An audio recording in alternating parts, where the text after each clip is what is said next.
So my phone was stolen on my birthday at New York Comic Con last year, and this is the last video before I walked off from here without it. And I blame the lack of pockets in my Barbie outfit. I finished my Pink Western Barbie outfit in about August or September 2023, and so I had it in time for Halloween and New York Comic Con, which is also in October.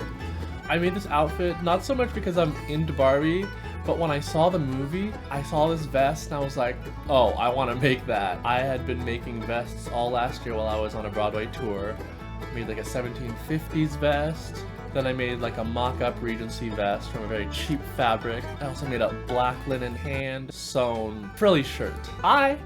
I'm Phil, and I have a lot of nerdy thoughts that I want to share with you. Thank you for joining me, and if you found you got any entertainment or value, it would really help me to subscribe or like. I saw this movie in Houston while I was on tour, and it was like a good dip into like a modern moment because all I had been doing was period vests. And so this just seemed like a natural next step. This was basically just another high-waisted vest like the Regency one, and all I had to do was move a few seams around and change the bottom hem a little bit and make the pants. This took hours and hours and hours, so I wanted to take it out all October. I even made my partner a matching Ken shirt and just sewed on some fringe that they bought at a store onto a cropped black shirt, and we, had a good cute night out. This was my first New York Comic Con, and I was really proud of this outfit and how it fit, and apparently other people liked it too because I was stopped by like no less than 50 people to take pictures during the one day, and it was something I'd never experienced before, feeling like a celebrity. So I went with a friend to the con who was dressed up as insert Spider-Man type here, and it was time for the outdoor Spider-Man meetup photo shoot. Might have been a little bit stoned at the time, and at some point I might have actually also set down my pass and almost lost that. So that was already a telltale sign that I was on my way to lose my phone. Then I decided to ask my friend to take a video of me on his phone, so I put my phone down, and that's where it got lost from there. When I had realized it, like, I don't know, 20 minutes later, having gone deep into the convention center, obviously it was like annoying to have lost my phone, but I've already had like a really good day. I can't believe all these people have been really appreciating my outfit. So have my 3-year-old phone that doesn't charge anymore. In terms of construction, I did not use any sort of pattern. I used the Regency waistcoat pattern that I kind of whipped up from some other pattern from a coat.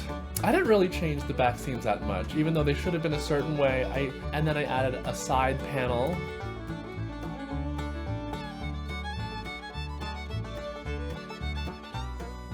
And then I added an extra seam kind of in the middle. And then for the front, I kind of just played around with the whole thing. What I tend to do when it comes to just freelancing a pattern is that I'll make a mock-up and then I'll just kind of draw on it and then cut around where it needs to be fixed and just kind of hustle the hem until it needs to be set where it is, and then pin it in place, and then I kind of just freeform, and I don't really use a pattern. Then I even free-handed the pockets, which they're not quite as they are in the movie because I couldn't quite figure out how to iron curved pockets at the bottom, so I just did kind of as you would see on most jeans, kind of a angled edged pockets. I almost forgot the most obnoxious step was dyeing this fabric. I had watched a video what I think Costume Ken's had made, and I think I saw in her notebook that she used 7 to 8 yards stretch denim. As a 6'3" person, I definitely did not need that much. I had to dye this thing in a tub, and I wish I still had the picture of me dyeing this pink fabric in a bathtub, but it looked like a mess. It looked like the Dr. Seuss picture, but actually worse. It looked so much messier than washed it, I dried it. I still have a lot of pink fabric, and I didn't even dye all of the denim that I bought, so I still have a lot of denim fabric. So after that few days of work, I went on to finally making it. It was really nice because I had been hand sewing most of the vests that I've been making, so I can finally use a sewing machine because it was modern. Ah! It's not lined! Ah! Don't look. But I looked everywhere for appropriate trim for these parts, and I found this vinyl covered fabric after looking in so many fabric stores in New York City. When you are so picky with the materials you want, supply hunting can be so difficult, even in New York. And then I had to make like a yoke that went over this. And then added this obnoxious thing that didn't start laying right. I got all of these iron-ons from Etsy that obviously was specially made for this purpose. The pants I didn't really use a pattern for. I took apart some jeans that I had and I just cut them up where I wanted the seams and put them on my pink fabric and just traced it on there to create the pattern. Thankfully, it worked enough. Added a false front. Of course, added the stars from the same vinyl. And the fun part was with the bell bottoms that per Costume Ken's video, there was some math involved to figure out how to make the bell bottom flare. Since there weren't many pictures out of this Barbie outfit except for the paparazzi photos, even like right after the movie came out, I found this picture of the bell bottoms and all the stars that were on it, and there were at least 200 stars on each of every size.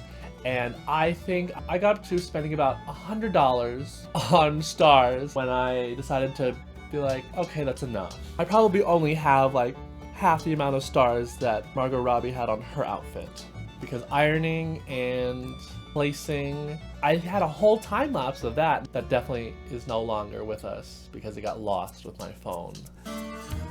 Then I got a cheap hat from Amazon and just took the ribbon that I had and glued it and got some really cheap, I don't even want to call them rhinestones, that just stuck on and placed them on. Found a bandana, wrapped that around my neck, and bim bam boom. I already had some cowboy boots from another time on tour for my 30th birthday. Now hopefully this year I'll find another excuse to wear it. Goodbye! I really want to stick to one video a week, but there might be a point where I have to get down and finish all this ball stuff. Wish me luck!